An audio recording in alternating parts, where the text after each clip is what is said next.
All right, shall we take our Bibles, please, and turn to the book of Genesis?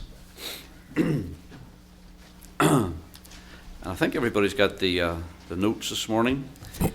We're now in Genesis chapter 31. Quite a long chapter, 55 verses. And a very interesting chapter. I quite enjoyed studying this chapter.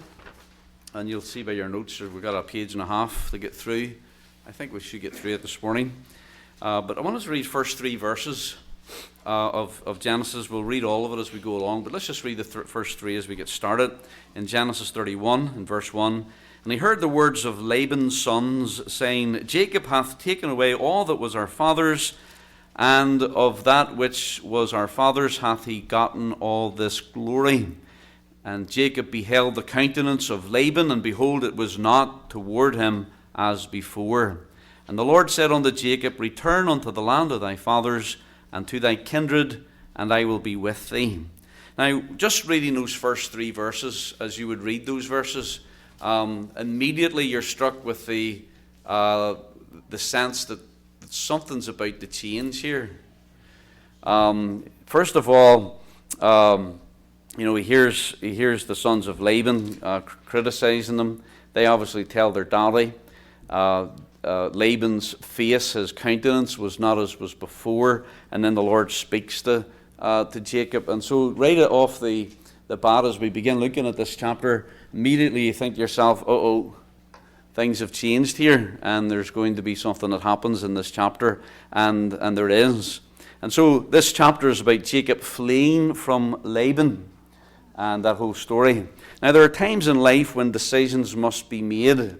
Most people settle down into the routine of life, and the familiar is comfortable, and we become at ease and zen. But what if God desired to make a change in your life? What would he have to do to get your attention? Because you know what it is? We just settle into a routine, and we like the routine. We like that which is familiar, and we're just heading on, keeping our heads down, keeping going in the same direction. Now, if God wanted to change that direction, what would he have to do in your life or my life to get our attention, to say, Tom, I want you to go in this direction, or that. Here in Jacob's, we see that God got Jacob's attention, and to move him into the next chapter of God's will for his life. And it's interesting, the reason Jacob is here is because of a broken relationship with Jacob and Esau. And of course, Jacob, obviously, through deception, stole the blessing of his father from Esau, and so that broke that relationship. And Esau was just mad; he was going to kill him. And so Rebekah devised the plan to get Jacob out of town. And so it was a broken relationship that really brought Jacob this direction. Now we find it's another broken relationship that brings Jacob back home again, and that was the broken relationship with Laban, and that's what we read here in this chapter.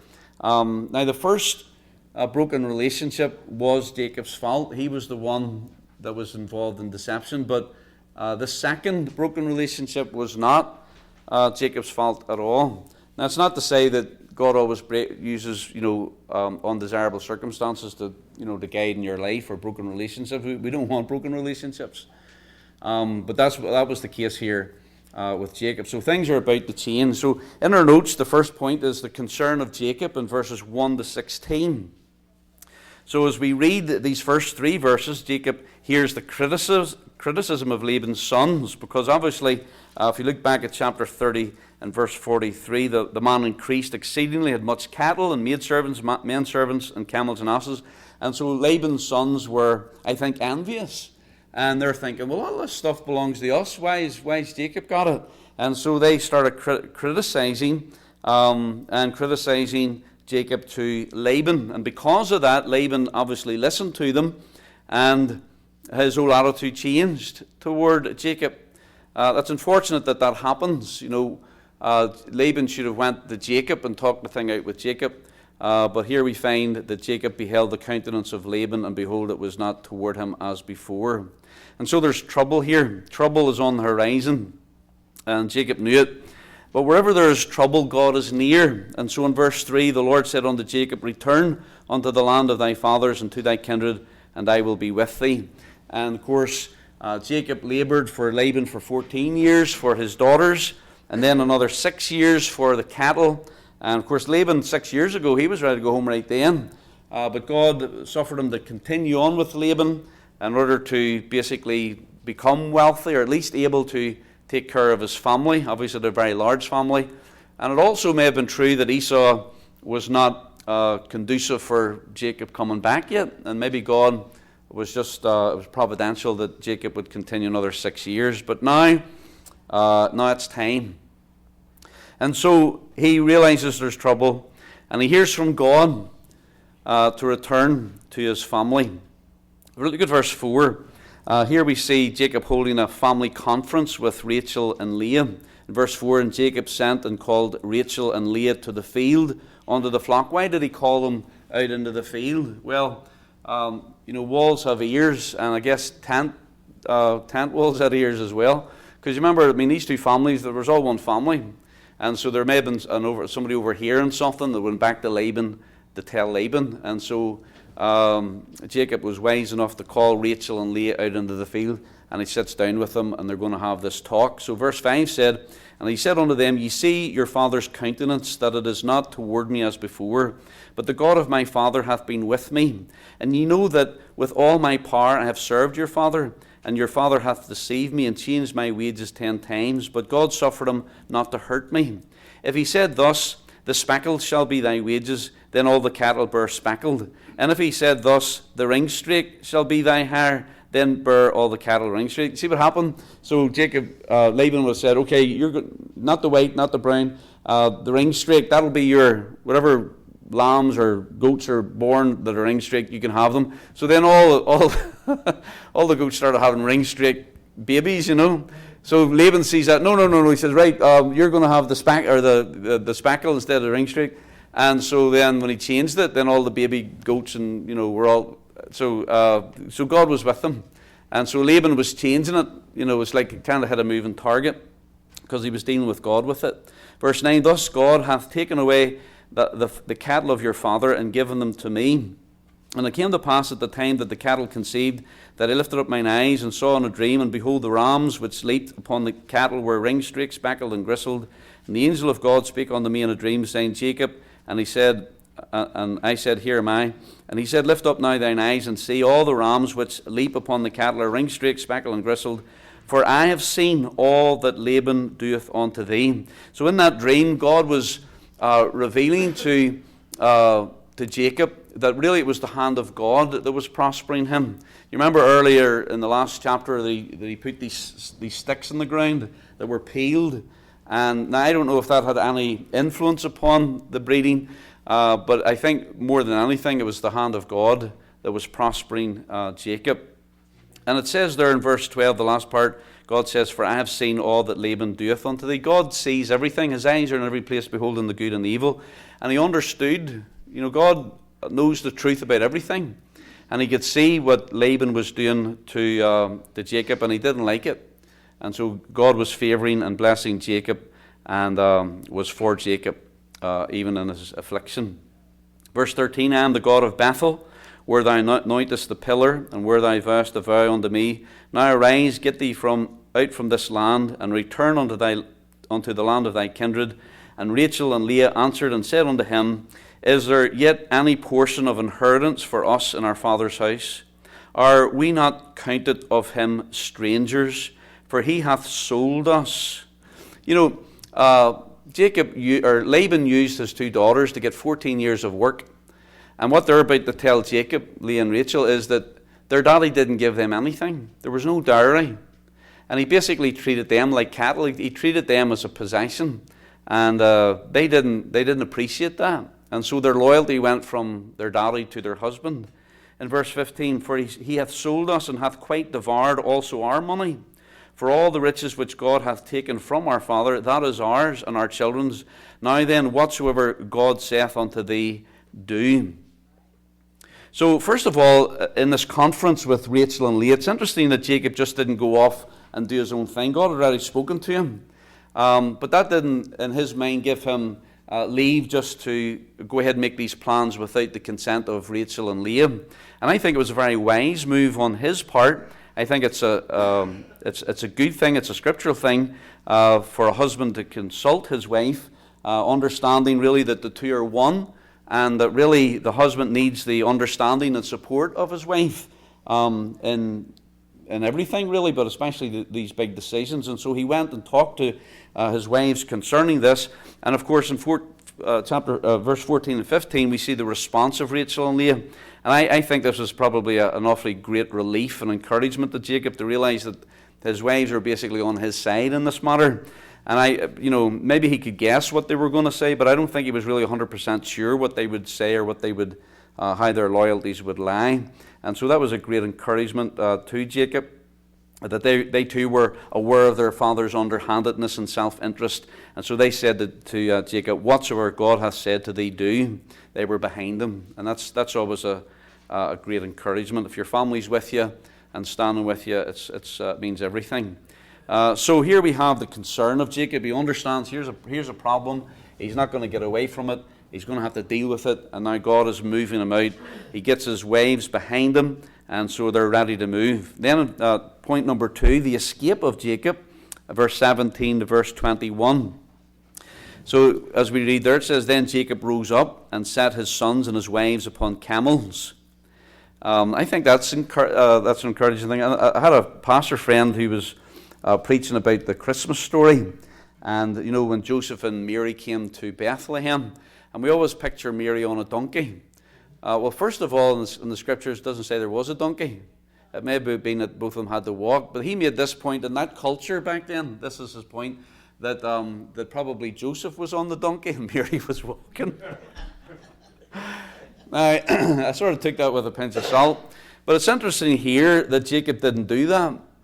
Jacob may have been walking, but his wives and and of course many of the children are very small, were on camels. And be honest with you, I can't see if Mary was pregnant, if they had a donkey, that Joseph would be walking. I can't see that Joseph would be on the donkey and Mary would be tagging behind, sort of 9 months pregnant. I just can't see it. But anyway, this would support my view that the culture basically, he set his wives and his children upon the camels. Verse 18, "And he carried away all his cattle and all his goods which he had gotten, the cattle of his Gittim, which he had gotten in Padan Aram, for to go to Isaac his father in the land of Canaan." Notice it doesn't mention Rebekah. It could be that Rebekah was already passed on at this time. Remember we said before, Rebekah thought she was losing him for a few days, but really she would never see him again. Verse 19, "And Laban went to shear his sheep, and Rachel had stolen the images that were her father's, and Jacob stole away unawares to Laban the Syrian, and that he told him not that he fled. So he fled with all that he had, and rose up and passed over the river to set his face toward the Mount Gilead." So Jacob took care of his family, not making them walk, but providing camels for them to ride.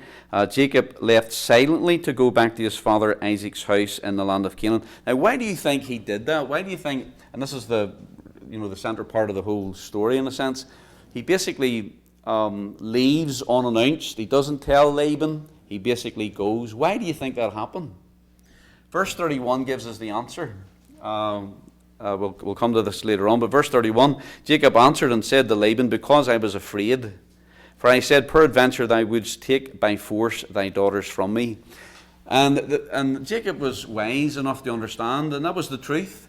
If he had went to Laban and said, "Guess what? The Lord's calling us back to Canaan, and we're going to go," he wouldn't let him go. And certainly wouldn't let him. And we'll see that later on. Laban was a very self-centered, selfish man, and so Jacob was right to get up and to leave unannounced.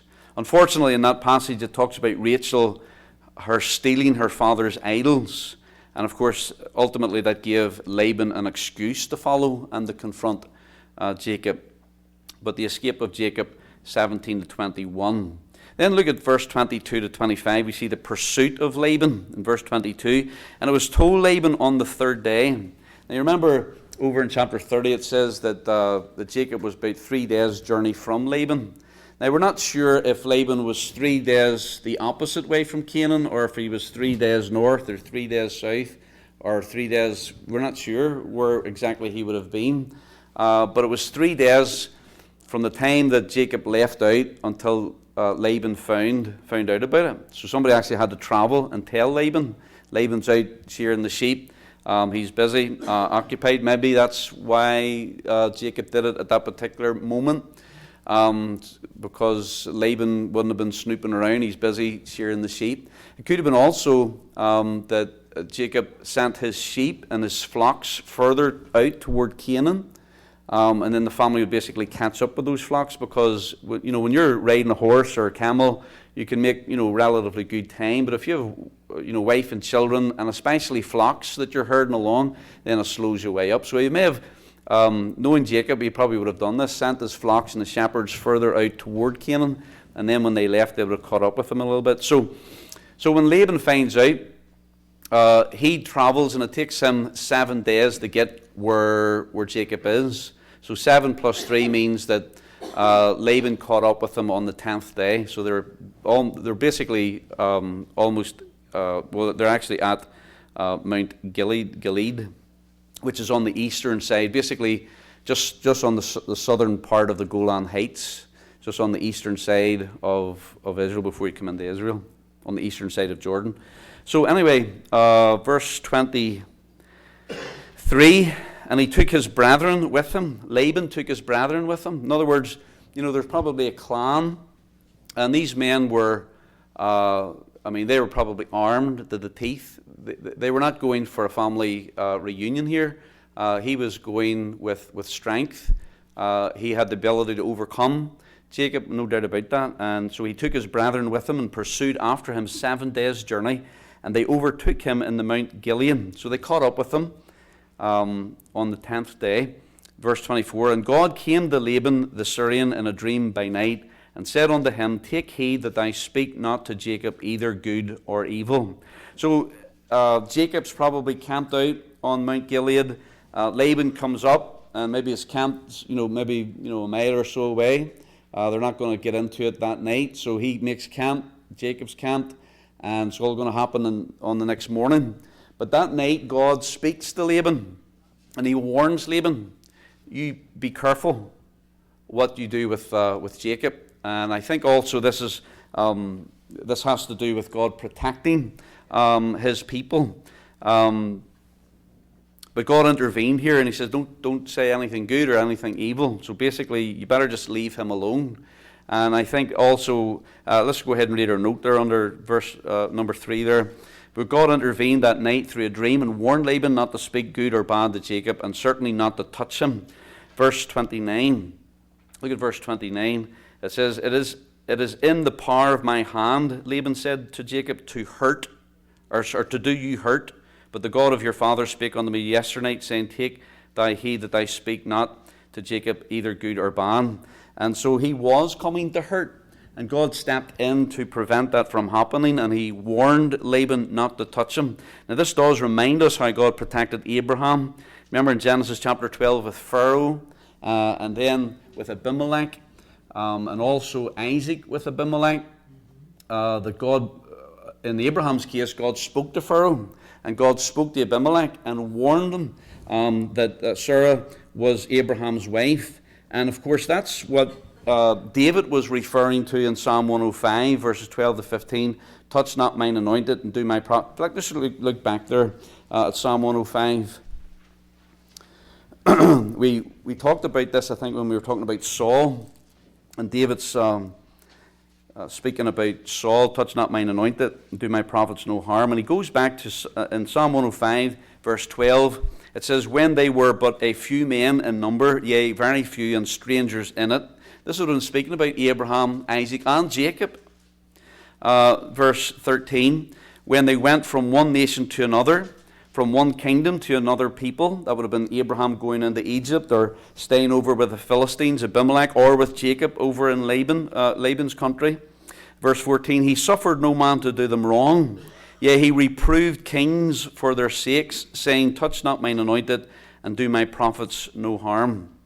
And so, I believe that God had supernaturally intervened here to protect Jacob, no doubt about that.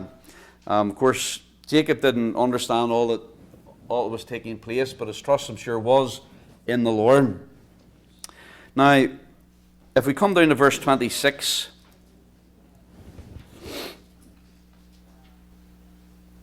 so in verse 25, now Jacob had pitched his tent in the mount, and Laban with his brethren pitched in the Mount Gilead.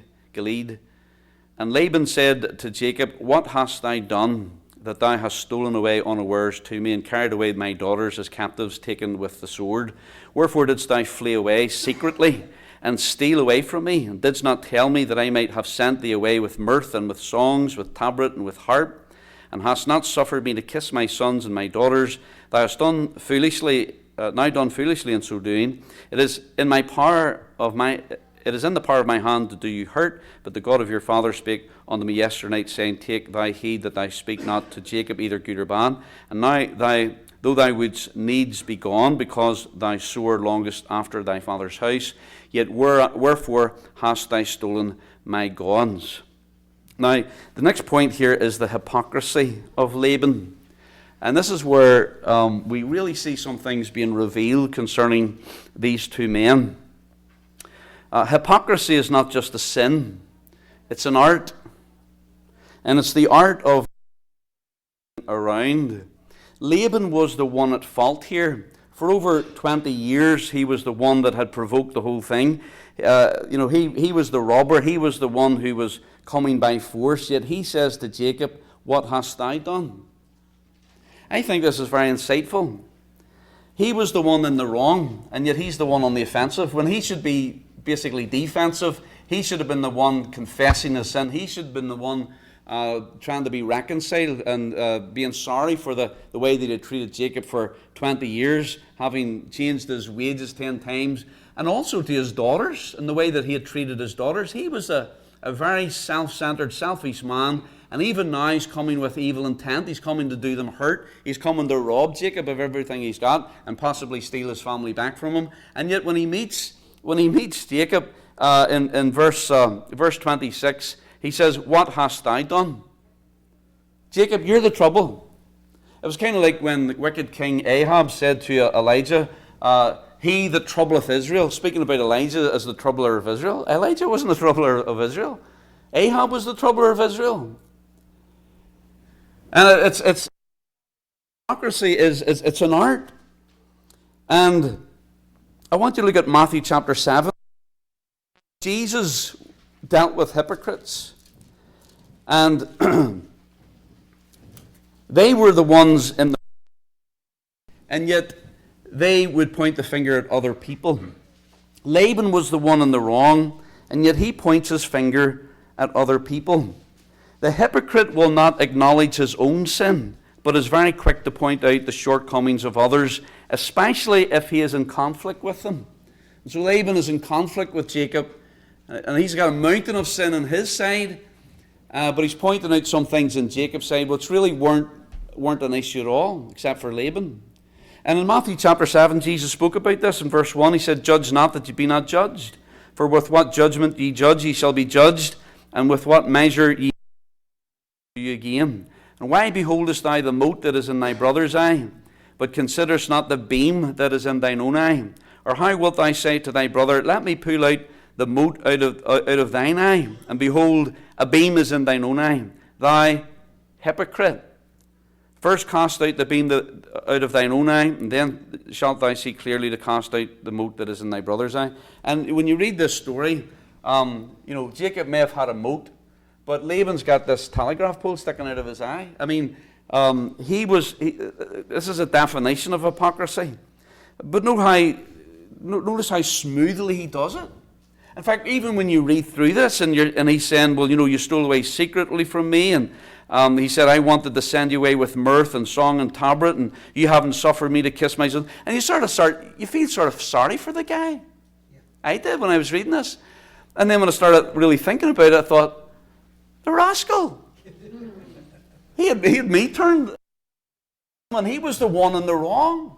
Let me ask you something. Do you think really that if Jacob had went to Laban, that old Laban would have had a party and sent them out with mirth and song and tabret and harp? Do you think there would have been a party as Laban would have sent them out? No, it would have been a bloodbath.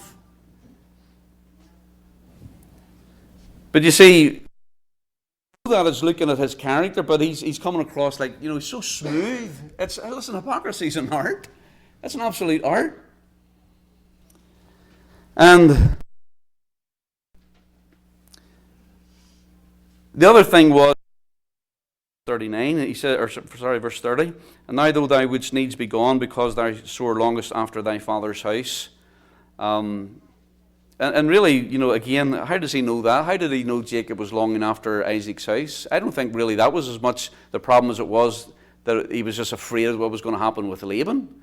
It wasn't that the carrot was so great with Isaac, but the stick with Laban was really the thing that was driving him out.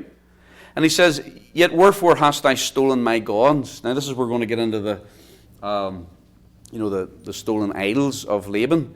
But let me ask you, do you think that Laban was really sincere when he said, you've stolen my false idols? Having known Jacob as a worshipper of Jehovah for 20 years, do you really think that Laban thought in his heart that Jacob was really interested in false idols? I don't think so. It's a ruse. And he's getting all excited because this is what you've done to me. And he knew rightly in his heart that Jacob was right. He's covering himself. Someone once said the best defense is an offense. And that's exactly what Laban's doing, but he's a hypocrite in doing so. Now you to verse 31 and 32. And Jacob answered and said to Laban, and now you're going to see Jacob blow up in here in just a moment, but his first response is measured. And here's the thing, everybody there present knew exactly what was going on. Doesn't matter what Laban was saying. Everybody knew what was going on here. The situation between Jacob and Laban. People are not stupid. They're really not. But Jacob gives here an answer for the record, and just in case someone missed the obvious. So in verse 31, Jacob answered and said to Laban, here's why I left without talking to you, because I was afraid. I was afraid, for I said, peradventure, thou wouldst take by force thy daughters from me. With whomsoever I not live, before our brethren discern thou what is thine with me, and take it to thee. For Jacob knew not that Rachel had stolen them. Rachel was playing a very, very dangerous game here. In stealing her father's idols. Now, you say, why was she an idolater? I'm not really sure that she was. Some people believe that the idols were basically, it's like a proof of inheritance. If you had these, it was like a proof that you had inheritance from, in other words, the stuff that came out, that she had legitimate right to it. But, Laban, Jacob says here, verse 33, and Laban,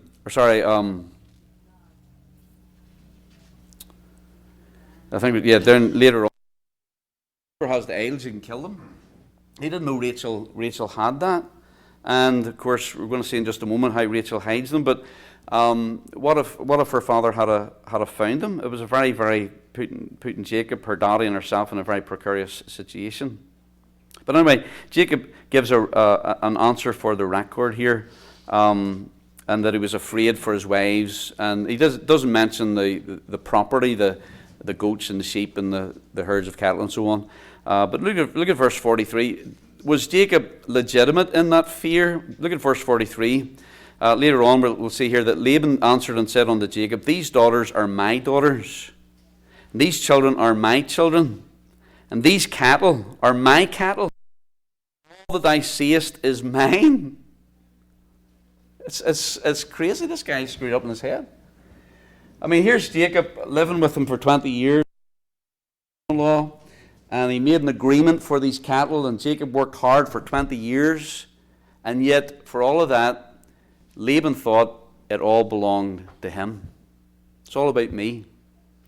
And so Jacob was right to fear that, and he was right that he was afraid. He was just telling the truth, just for the record. Here's the truth about it. All right, look at number 6 over the page. The search for the missing gods. Laban is a sad character. Now think about this. He just heard from the living God in a dream last night. God spoke to him. When was the last time God spoke to you? You'd remember that, wouldn't you? You'd probably remember that all your life. And yet he goes looking for his lost gods, his lost idols. And so he goes through Jacob's tent, and he's probably turned stuff out left, right, and centre. And he goes through Leah's tent, he goes through the handmaid's tent, Rachel's tent's at the last. It'd be better to just read this. Look at verse 33. And Laban went into Jacob's tent, and into Leah's tent, and into the two maidservants' tents, but he found them not. Then he went out of Leah's tent, and entered into Rachel's tent. Now Rachel had taken the images, and put them in the camel's furniture, and sat upon them. And Laban searched all the tent, but found them not. And she said unto her father, Let it not displease my lord, for that I cannot rise up before thee, for the custom of women is upon me. And he searched, but found not the images. She was probably relieved that he didn't.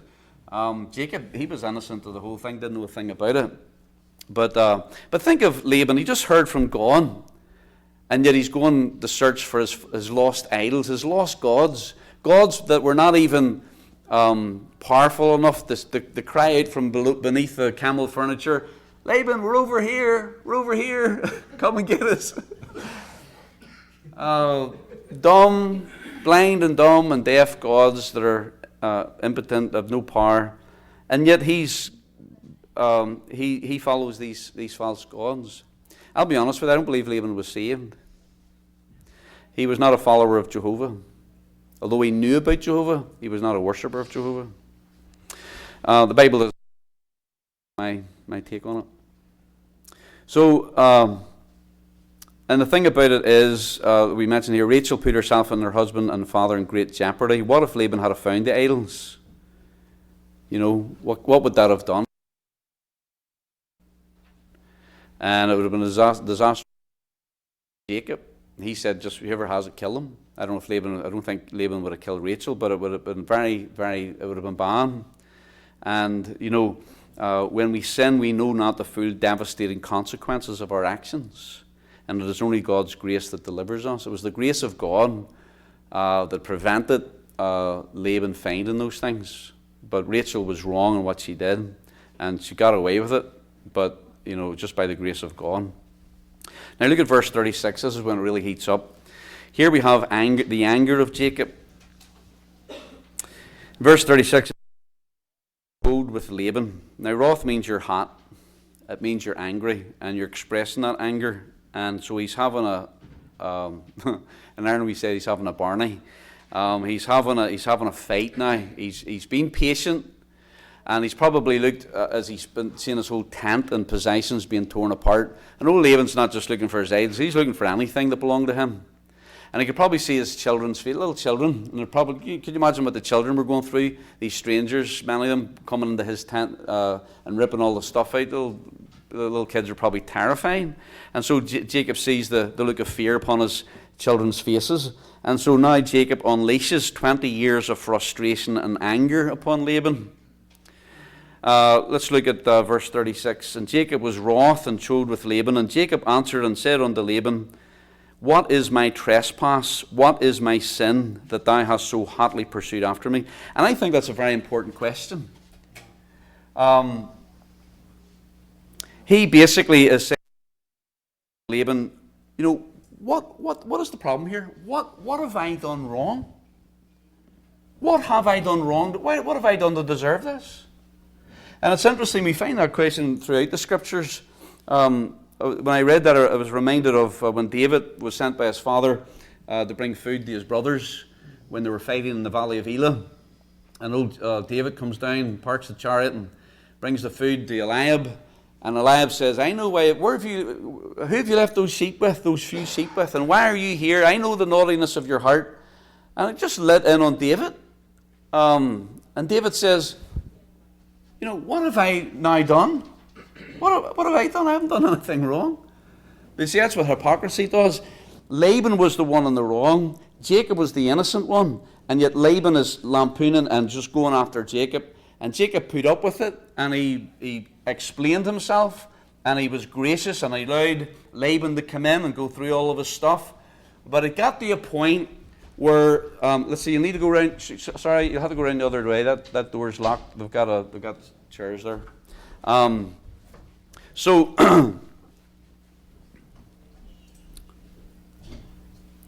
Jacob's now called, and he says, here's the true record. He says, I've been faithful. Let's go on and read here. He says, what is my treasure so hotly pursued after me?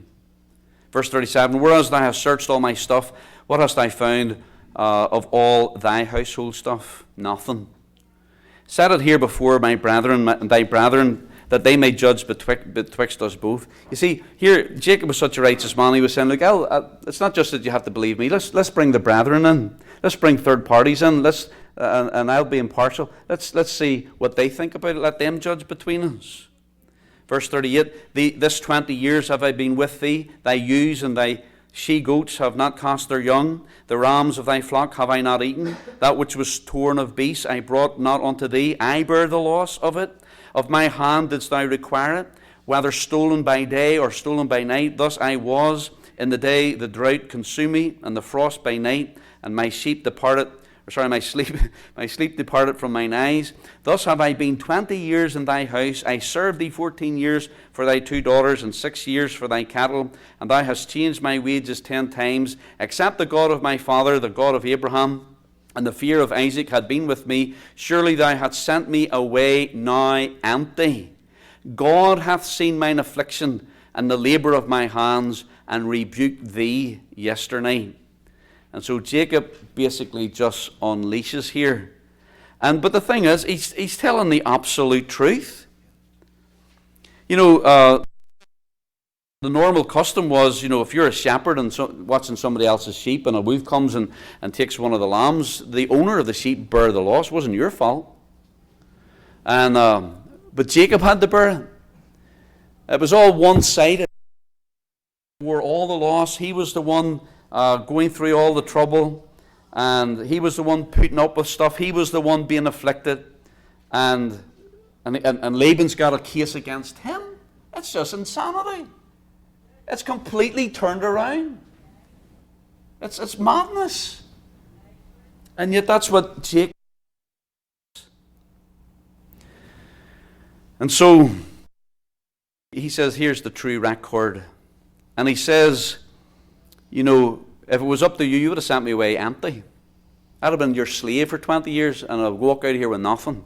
He says, but God has seen my affliction and the labour of my hands. And let me tell you something, Laban, it was God that rebuked you yesterday night. God has stood up for me. And he was right. He was right. Now, the last part, verses 43 to verse 55, and we'll read as much as we can of this, but this promise or covenant, and this is where you get the little thing Mizpah, you know, the Lord watched between me and thee while we were absent from another. Sometimes you'll see that on little, you know, necklaces and stuff, and it's a nice sentiment. But really, when you read the context here, the sentiment is still not legitimate.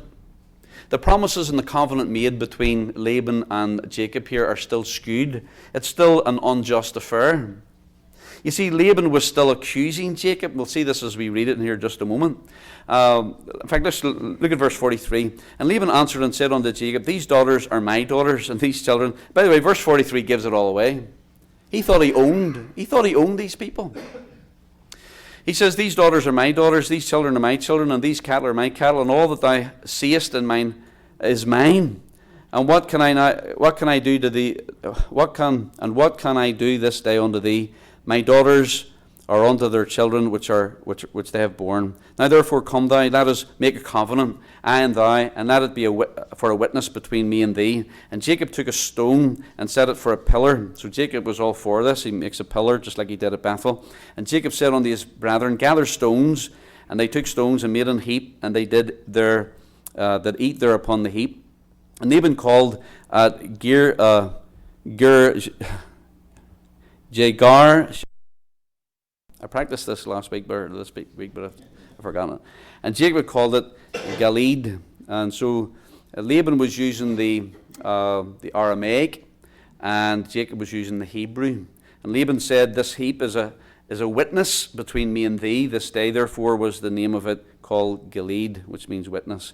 And Mizpah, the word Mizpah, means tower, like a watchtower. In other words, it's a watch between what's going on. Mizpah. For he said, the Lord watched between me and thee when we are absent one from another. Now, you think, again, this guy's smooth. It's almost like you're thinking, well, that's really nice, isn't the Lord's going to watch between you and me? But notice look at verse 50. Laban says to Jacob, if thou shalt afflict my daughters. Hello? He's been with them for 14 years. Has Jacob ever done anything wrong on Rachel or Leah?